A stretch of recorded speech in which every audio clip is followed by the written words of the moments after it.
Okay, Assalamualaikum. So, today we want to learn about Bernoulli's principle. So, what is mean by Bernoulli's principle? So, when velocity ataupun speed is high, okay, pressure is low. Itu je dia punya konsep. Bila velocity ataupun speed tinggi, okay, pressure dia akan jadi rendah. Okey, ni cikgu dah tulis sama ada velocity tinggi, pressure rendah ataupun velocity rendah, pressure akan tinggi. Tapi kena ingat untuk Bernoulli's principle dia dalam moving fluid. Okey, maksudnya fluid yang bergerak. Kalau fluid yang tidak bergerak, kita tak boleh cakap dia sebagai Bernoulli's principle. So, fluid ni merujuk kepada gas dan juga liquid. Okey, so kita tengok aktiviti yang pertama. Kalau kita tengok ni paper, paper. So paper bila kita blow di atas dia, bila kita ambil sekeping paper, lepas tu kita blow di atas paper tersebut. Okey, secara logiknya paper ni akan turun ke bawah. Okey, tetapi kalau ikut Bernoulli's principle, paper ni dia akan terangkat naik ke atas. Daripada dalam keadaan macam ni, kalau kita blow secara logiknya dia akan turun ke bawah lah. Tetapi bila kita guna Bernoulli's principle, dia akan naik ke atas. Kenapa jadi macam tu? Disebabkan, dengar betul-betul disebabkan bila kita tiup di atas ni, so velocity udara di atas, velocity dia akan tinggi. So, bila velocity tinggi, automatik pressure dia akan rendah. Bila pressure di atas ni rendah, pressure di bawah ni akan jadi tinggi. So, bila pressure di bawah tinggi, di atas rendah, so dia akan ada daya yang akan tolak naik ke atas. So, sebab tu paper akan naik ke atas. Okey, kita tengok yang kedua. Kalau yang kedua, secara logiknya kalau kita letak straw di sini kan, kita tiup, so pingpong ball ni dia akan lagi jauh. Pingpong ball ni dia akan jadi lagi jauh. Tetapi kalau Bernoulli's principle, bila kita tiup ingat bila kita tiup ni, bila kita tiup, velocity dia akan jadi tinggi. Udara dekat tengah-tengah ni tinggi. So ingat, bila udara tengah-tengah tinggi, udara dekat sini akan jadi pressure dekat kawasan ni akan jadi rendah. So, pressure dekat mana tinggi? Pressure di sini tinggi, pressure di sini pun akan jadi tinggi. So, bila di sini rendah, pressure yang tinggi akan tolak jadi macam di sebelah sini. Maksudnya tengah ni jadi rendah, so sini akan tolak, sini pun akan tolak. Kita tengok yang nombor 3. So, yang nombor 3 kita letakkan pingpong ball dalam filter funnel. So kita blow air kat sini. So kita bila secara logik kalau secara logik bila kita tiup, confirm lah pingpong ball ni akan jatuh. Tetapi dia tak jatuh. Dia akan berpusing di sini. Kenapa? Sebab bila kita blow air, ingat blow air, velocity, apapun refer kepada velocity dulu. So, velocity akan tinggi, pressure akan kurang. So, automatic pressure di luar ni, di sini, atmospheric pressure dia akan jadi tinggi. So, bila ada perbezaan pressure tinggi, pressure rendah, so pressure tinggi akan tolak naik kepada pressure rendah. Kat sini kita ada force. So dia akan ada force naik ke atas lah. So yang ni kita namakan dia sebagai Venturi tube. Nanti kita akan buat eksperimen di makmal. Okey, so kena fahamkan dengan betul macam mana kita nak lukis. Tengok dia punya arahan adalah mark the water level. So mark the water level. Okey, so kita tengok first mesti bernuli dia ada yang bergerak. Okey, flowing fluid. Okey, so kita tengok water kat sini. So sekarang ni macam mana kita nak tahu dekat mana laju, dekat mana perlahan. Okey, kita andaikan dekat sini saya ada A, B, C. Saya ada 3 ekor itik. Okey, saya ada 3 ekor itik. So dalam masa 2 second,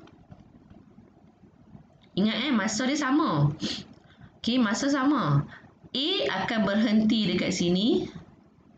B akan berhenti di sini. C akan berhenti di sini. So saya ulang lagi sekali, ada 3 ekor itik. So bila lepaskan sahaja dalam masa 2 second, ingat masa dia mesti sama. So masa dia sama. So dekat sini A akan berhenti, sini B berhenti, C berhenti. Okey. So yang mana yang lagi laju? Okey, yang lagi laju adalah C. Sebab tengok dalam masa 2 second dia boleh berenang sampai di sini. A dia berenang sampai sini je dalam masa 2 second. So kena faham C yang paling laju. Okey, so bila C yang paling laju kita kena tulis So kita kena tulis V paling tinggi, V nombor 1. Okey, yang ni V nombor 3. Ataupun yang paling perlahan lah. Okey, yang ni yang tengah-tengah. So, bila paling laju, ingat pressure akan kurang. Okey, bila pressure kurang,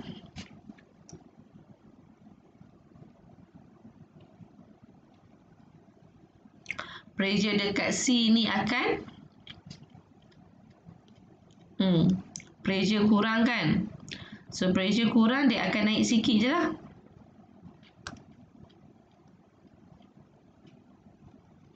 Compare kepada sini. Sini, pressure dia tinggi.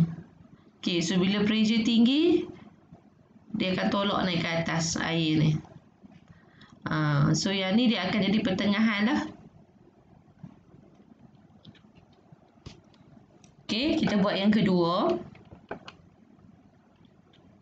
Yang kedua, tengok dia punya luas dia tak sama. P dengan R je sama. Okey, P dengan R sama. Untuk P dengan R sama. P dengan R luas dia sama kan? Okey, Q tak sama. Tapi Q ni dia punya luas dia kecil. So, bila luas kecil, dia akan jadi paling laju. Kenapa cakap macam tu? Okey, kalau air dekat rumah kamu kan tak ada kan? So, dekat air pipe tu, maksudnya dia mengalir sikit. So, macam mana kamu nak bagi dia lagi laju? Kamu kecilkan area. Okey? So, velocity dekat sini yang paling tinggi. Okey, so velocity sini paling tinggi. Okey, dah settle. So, kita buat P dengan R. Okey, P dengan R. Guna kaedah macam tadi. Okey, A dengan B. Okey, anak itik ni berhenti dekat A, anak itik ni berhenti dekat B. So, yang mana yang laju di antara A dengan B? Of course lah B kan. Dalam masa yang sama, B berhenti di sini, A hanya berhenti di sini. Okey, so dekat sini velocity dia nombor 2. Dan sini, automatik tulislah velocity dia yang paling kurang. So, velocity dekat sini adalah pressure dia adalah rendah. So, rendah, kita mark lah yang paling rendah. Okey. Kalau yang ni, kita mark yang paling tinggi. Yang ni nombor 2 kan? So, di antara Q dengan P lah di sini. Di pertengahan. Okey, so sekarang kita tengok pula untuk C. Okey, untuk C kita tengok yang bergerak adalah dia punya gas. Okey, bukan water. Tadi yang di atas ni water. Yang ni yang bergerak adalah gas. Yang ni kan. Okay, so sama juga dia punya konsep. Okay, first kita tengok tempat yang paling kecil. Area yang paling kecil kan. So, velocity dekat sini adalah tinggi. Okay, lepas tu buat macam tadi tu. Ni nombor 1. So, kita tahu lah yang ni akan jadi nombor 2. Sini akan jadi nombor 3. So, bila velocity ni tinggi, pressure dia akan kurang. So, pressure kurang dia dekat sini. Pressure kurang di sini. So, bila pressure di sini kurang, kan pressure udara di sini kurang, air akan naik ke atas. Ni, air ni. So, ingat air ni yang akan naik atas. Okey, yang kedua, kita tengok yang last ni, pressure dia tinggi. Ini rendah kan? So, pressure ni yang paling tinggi. So, pressure paling tinggi dia akan ke sini. Water dia yang akan naik kan? Tapi naik sikit je lah. Yang ni pertengahan dia. So, water yang akan naik ke atas ni. Okay, ingat tengok yang mana yang bergerak. Sama ada gas ataupun liquid. Tapi, liquid ni yang akan naik dekat tempat kosong ni. Okey. So, yang ni adalah kamu punya tugasan. Okey, boleh buat tugasan kamu. Okey, next kita nak tengok application. Okey, application yang pertama adalah dekat railway station. So, dekat railway station, kalau perasan, okey, dia akan ada line kuning. Dekat rail kan, dekat landasan, okey, tepi ni dia akan ada line kuning. Line kuning tu adalah tempat untuk kalau kamu terlebih dekat, kalau kamu masuk dekat sini yang cikgu bulat ni, okey, kamu akan membahayakan diri kamu. Kenapa? Bila train dia akan laju, velocity dia tinggi. Kan? Automatic pressure kurang. So, bila kamu berada dekat kawasan di sini, okay, pressure kamu tinggi. So, kamu akan tertolak. Kamu boleh jatuh dekat sini. Kan, kamu akan tertolak ke kawasan kereta api. Okay, kenapa ada warna kuning tu disebabkan oleh penulis prinsipal lah. Okay. Sama juga macam kamu duduk dekat, kamu nak melintas jalan. Kamu nak melintas jalan, jalan kan. Satu anak panah ke sini, satu anak panah ke sini. Okey, bila kamu lintas jalan, kamu duduk dekat sini. Kamu duduk dekat tengah-tengah. Bila kamu duduk dekat tengah-tengah, tiba-tiba ada lori lalu. Okey, so bila lori lalu dengan laju, velocity dekat lori tu tinggi, pressure dia kurang. Automatik kamu kat sini, pressure kamu akan tinggi. So, dia akan tolak kamu untuk jatuh kepada lori tersebut. Okey. Itu nombor application seterusnya. Okey, so yang ni yang seterusnya adalah, okey, so dekat sini bila kita letakkan dua bot, okey, dua bot, lepas tu bila air mengalir kat sini. Okey, bila air mengalir, ingat dia punya area dia kecil. So, bila area kecil, dia akan, velocity dia akan tinggi. So, pressure, automatic pressure dekat tengah ni akan rendah. So, pressure di kat luar tinggi, dekat luar tinggi.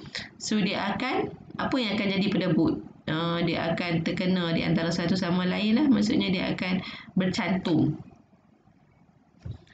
Okey, next kita tengok bentuk aerofoil. Okey, so yang ni adalah bentuk aerofoil. Okey, bentuk aerofoil ni kita letakkan dekat aeroplane wings. Okey, aeroplane wings ni dia akan kontrol aerofoil. Okey, apa yang dia buat adalah, okey, kita tengok macam tadi juga senang, saya gunakan burung. A kat sini, B dekat sini. So, kena ingat masa kalau untuk menulis mestilah sama. Contohnya 5 seconds. Okey. So, kalau kamu tengok, okey, dia akan berhenti di sini dua-dua. A akan berhenti di sini, B pun akan berhenti di sini. Tapi kamu kena tengok jarak A. Tengok jarak B dia terbang straight je. Burung ni terbang straight. Tapi untuk B dia akan untuk A dia akan naik ke atas, dia akan sini. Maksudnya laluan dia tu besar. Okey, laluan besar, distance dia tinggi. Distance tinggi tapi masa dia kurang. So dia akan automatik dekat sini paling laju. Faham tak maksudnya? Naik bukit, orang ni kena naik bukit, turun bukit, sama dengan kamu lari untuk sampai sini. Kamu akan sampai pada waktu yang sama. Orang A, dia terpaksa naik bukit, dia akan turun bukit. Okey, maksudnya dia lagi laju lah, velocity dia tinggi. So, sini velocity rendah. Okey, bila velocity tinggi, pressure dia akan rendah. Pressure di sini akan tinggi. Apa yang jadi bila ada perubahan pressure? Perbezaan pressure. Sini tinggi, sini rendah. So, dia akan ada different pressure. So, dia akan ada force yang akan tolak naik ke atas. Sebab itulah aeroplane boleh naik ke atas. Disebabkan oleh bentuk aerofoil yang ada pada wings lah. Okey. So, nombor 5 ni kalau kita tengok disebut sebagai inverted aerofoil. Maksudnya bentuk aerofoil tu inverted kan? Macam ni. Okay, inverted aerofoil is used in racing cars to produce downward force. Okay, kalau macam ni kita produce lift force. So kalau ni dia akan produce downward force. Kenapa dia perlu downward force? Untuk stabilize the car at high speed. Okay, supaya dia sentiasa berada di atas permukaan jalan. Okey. Yang ni cikgu ambil daripada dalam buku teks. So, kita tengoklah apa perbezaan dia. Yang pertama, macam tadi cikgu cakap, kalau aerofoil dalam keadaan bentuk macam ni, bentuk macam ni, okey, dia akan hanya ada daya naik ke atas saja. Okey. Sebab itulah gambar rajah yang kedua kita letakkan dia punya angle. Maksudnya dia ada angle. Okey, bila ada angle, dia akan ada lift force naik ke atas dan dia akan ada drag. Maksudnya dia akan naik macam ni lah. Sebab kapal terbang dia tak naik terus macam tu kan. Dia akan naik. Okey, ada angle. Okey. So, yang ni adalah contoh seterusnya untuk kamu fahamkan. Tengok perbezaan bila okey, ingat bila ada ruang yang kecil. So, bila ruang kecil velocity tinggi. Velocity tinggi, pressure dia akan kurang. So, automatic pressure di sini tinggi, pressure di sini pun akan tinggi. So, pressure yang tinggi dia akan tolak. Okay, so lori dengan kereta ni dia akan ada macam satu tarikan untuk dekat lah. Tapi dia tak tertarik lah senang macam bola pimpong ataupun balloon. Okay, tapi kita akan rasa dia punya force tu. Okey, ni bila ada yang ni bumbung rumah. Okey, secara logiknya macam cikgu cakap, secara logiknya bila ada angin yang kuat di atas ni, confirm lah bumbung ni akan sentiasa berada di sini. Kan? Sebab dia tolak. Tetapi penulis cakap apa? Penulis cakap bila ada angin kuat kan, angin ribut, velocity dia akan jadi tinggi. Okey, automatik bila velocity tinggi, pressure akan kurang. So, automatik pressure di dalam rumah akan tinggi. Okey, bila ada perubahan pressure, apa yang akan jadi? So, dia akan tolak bumbung naik ke atas. Sebab tu kita tengok bila ada ribut, akan tengok bumbung naik ke atas. Okey, saya nak fahamkan kamu. Saya duk sebut contohnya macam ni. Dekat sini, pressure dia, initial dia adalah 2. Okey, macam rumah ni kan. Okey, pressure dia 2. Waktu tak ada angin. Okey, bila ada angin, cikgu cakap kan, bila ada angin, velocity tinggi, pressure dia akan kurang. So, bila pressure kurang, dia akan jadi 1. Contoh. Okay, automatic pressure di bawah ni tinggi lah daripada atas, betul tak? Dia P2 lagi. Yang ni P dah jadi 1. Okay, sebab tu cikgu kata pressure dia akan jadi tinggi. So, pressure tinggi, bila ada pressure tinggi di bawah, pressure kurang di atas, dia akan ada perbezaan pressure. So, bila ada perbezaan pressure, dia akan ada force yang akan tolak naik ke atas. So, yang tu sahaja untuk bernulis prinsipal. Nanti cikgu akan bagi lagi video-video application of bernulis. Okay, so thank you.